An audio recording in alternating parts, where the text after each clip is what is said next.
Я гражданка Таджикистана, Ахмонова Соня Сабировна. Живу, работаю уже 16 лет в Москве, работаю домработницей. Решила квартиру купить, остаться в Москве, рядом со своими работодателями. У меня была год назад квартира в Таджикистане, я продала, купила квартиру в Москве.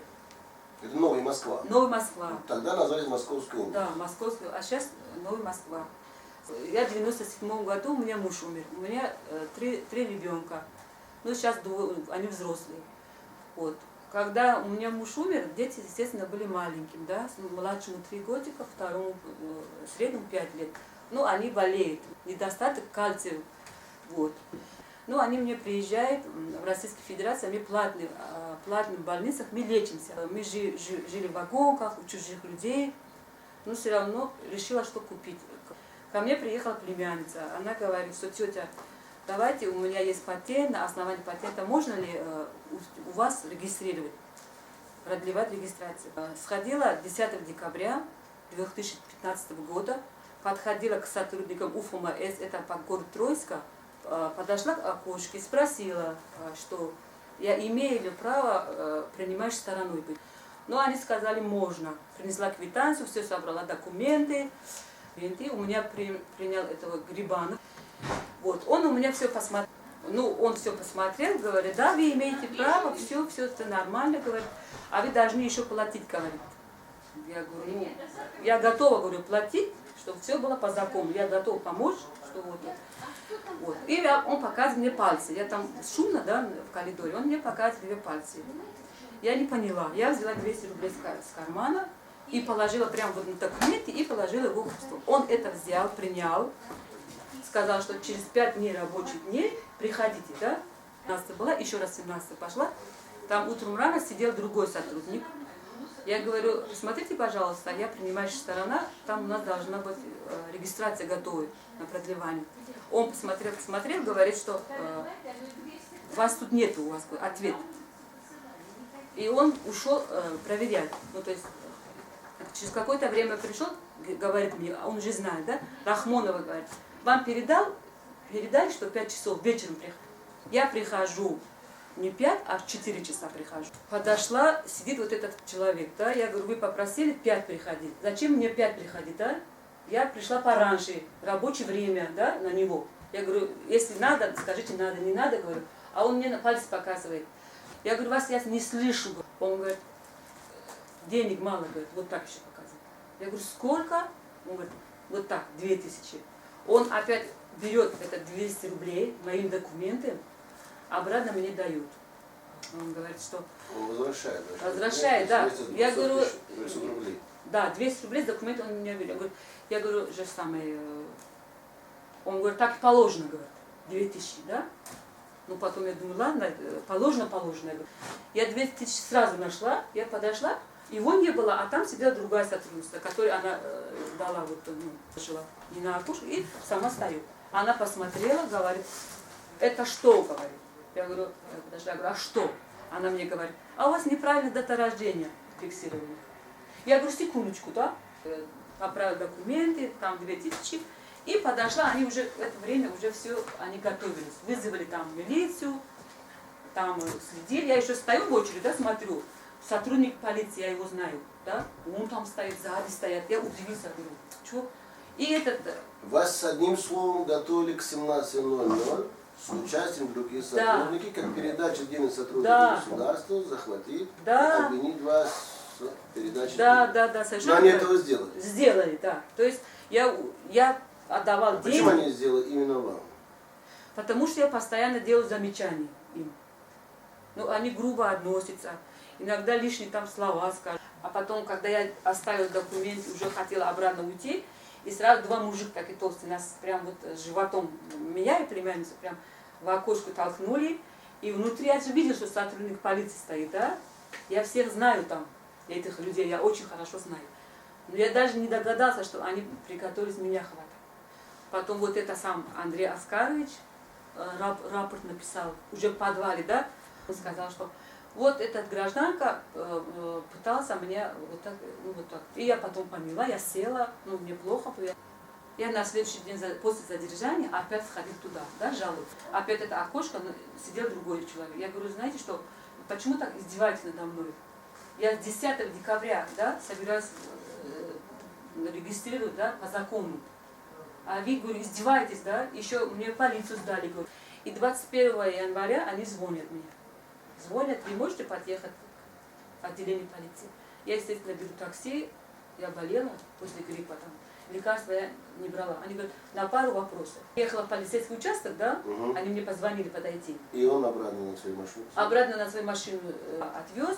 Я еще по дороге спрашиваю, я говорю, что тогда? Он говорит, нет, он на пару вопросов отпустил. Да, следователь женщина. Она мне сказала, что Рахмона, у тебя дело плохо, мне жалко твоих животных в доме. Да, вот она так сказала. Я... Следователь, да. Женщина? Да, она сказала... Жалко мне ваши дети, получается, животных. Животных, да. Она так сказала, животных, но она знала, что у меня дома кошек, собак нет. Я ей говорю, что... Но она сказала, мне жалко ваших животных в доме, они без вас погибнут, да? Но в результате она стала допрашивать, она не спросила мне, что как было действительно, как было, да, дело, да? Стала рассказывать, что действительно... Она говорит, слушай, а кому-то интересны твои рассказы, да? Она мне говорит, нет, ты ничего не докажешь, что ты виновата, что у тебя там целая рота против тебя, ты пришла туда-сюда. Ну, а я говорю, я без адвоката не буду разговаривать. Она говорит, ну звоните своему адвокату, да? Я говорю, честно говоря, никогда такого у меня не было, я не знаю никого, кого адвоката. Сейчас мы тебе вызовем адвоката. Когда приехала адвокат, Рунина, да, Галина Константиновна, я, честно говоря, обрадовался, да? Думала, все так сейчас адвокат, справедливость, сейчас что-то скажет. Ну, мне стало уже будет хорошо. Но потом начал адвокат на меня. Ну что, девочка, у тебя совсем плохо. Вот тебя сейчас, если ты не подпишешь, тебя сейчас закроют, ты хочешь, чтобы головой выходить, тогда упрямо сиди, упрямо. Если ты хочешь с ногами, ты, значит, сейчас будешь подписать, что надо, да, говорит. Ну, вот стали 5 часов психологически давить на меня, да, я была больная, температура, ну, в общем, после гриппа, да. Ну, вот они давили на меня, давай, вот, и потом она на меня всякими несусными словами, что я приезжая, мы грязнули. Адвокат это уже все. Следователь молчала, она так грамотно, она даже мне чай делала. Она... Ну, адвоката не позвали. Да, адвокат, это ихний адвокат, да. Бесплатный якобы. Она на меня грязнульки, приезжает, я говорю, откуда вы... Адвокат, когда в входе, наоборот, стоит на да, потом, как я узнала, что вас она... должна была защищать. Да, вот женщина. У меня же сейчас жалоба, я на нее подала, да. Вот. Она говорит, вот, грязнюльки, приезжайте сюда, нахалка. У меня, говорит, там, мать 80 лет болеет в больнице, я должна с тобой здесь еще бесплатно нянчиться. Нахалка такая, вот такая, ну, против на меня наезжала. Телефон, знаете? Ты себя ведете грубо, на меня ты грубянка. Я говорю, вы следите за своими словами. То есть они мне не дали ничего. Я так поняла, что я там никто. Она сказала, что ты никто, тебя никак не называет. Ты лучше подпиши, ты уходишь ногой. Но ты, если даже суд тебе не поможет, даже никто тебе не поможет, то есть потом мне плохо стало. Она меня отвела в эту закрытую комнату, показала, что я здесь буду спать до утра, и мне будет плохо с бомжами. Адвокат. Адвокат, да. Это государственный адвокат. Да, это государственный. Это да. защитник людей, получается. Да, да, получается так. Да. Да. И вот, говорит, тебя сейчас закроют туда. Уже мне стало плохо. Я говорю, мне плохо, плохо, мне говорю. Ну, хоть они не смотрели, что я плачу, не плачу. Ну, потом она вышла, и следователю говорю, пожалуйста, вызовите скорую, говорю. Да, уже плохо мне стало. И она сразу говорит, ну, вызывай, говорит, ей, говорит, нахалки. Вас довели, вы вынуждены были скорую уже вызвать. Хотя я до этого лежала больная дома. Но вы же предупредили, что вы болеете. Да, я болею, но это все равно оказывается. А после адвоката еще вас вообще поднялся еще, да. И все равно они должны на меня давить. Подписала бумаги, да, и там был еще, приезжал у нас таджик-переводчик. Вызвали таджик. Да, он тоже сказал, что якобы я правильно делаю, да. Все-таки я подписала, потому что мне надо было оттуда уже уходить. И потом они сказали, все, отпускаем тебя. Я ушла 11 часов ночью, естественно. Ну вот, после как я вышла, она адвокату вот. Она сказала, что не будет со мной нянчиться, я ей $400 принесла, отдала. Сказала, что, да, сказала, что я пошла, одолжила, всех $400 дали, ребята, я принесла, отдала ей, да. Договор, я там подписала, сказала, еще 40 тысяч принесешь. Я $400 мои посчитала 31 тысяч. Я гражданка Таджикистана, счет от этого, что я, например, я горжусь этим, да, что я горжусь, что я гражданка Таджикистана. Зачем мне российское гражданство, да, в данный момент? Она мне в суд, она в жизни, мне она не надо, да, пока я гражданка Таджикистана, я работаю, меня все уважают, у меня все достаточно, слава Аллаху, все хорошо. Ну, какое-то должно быть время, да, найти, чтобы еще дальше на гражданство, если это надо было, да. Я это не думала, что это нужно будет по жизни. Но это не значит, что надо нас унижать каждый раз.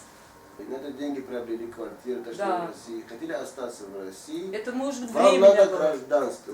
Но если времени явления, вам надо обратно эту квартиру продать, потом опять в Таджикистане по-новому вам как-то, понимаете, вы надо создать там условия. Это очень трудно. Я не знаю, у меня если получится, надо просто вот это у ФМС, да, ФМС. Вот мы с Сахар ходим, да, там стоят люди, они хорошо относятся, они спрашивают, консультации дают, да. Вот это сотрудник какого ФМС? Троицкого? Троицка. А как фамилия? Грибанов. Андрей Аскарович, понимаете? Вот с вашими требованиями, конечно, кандидат. Я 10 раз к ним подходила, еще с деньгами, да, они просто издевались. Они бы, если один раз сказали, да, вы не имеете права, я бы ушла, чтобы не тратила время, деньги, нервы, да, зачем? Я одну вещь никак не могу спать, есть, потому что я унижена, понимаете? Почему у меня отец воевал в Великой Отечественной войне, воевал он, да? У меня здесь невестка русская, у меня 2 внуки. В чем наша вина, что вот так унижать? Какой он имеет право ФМС меня унижать? За что?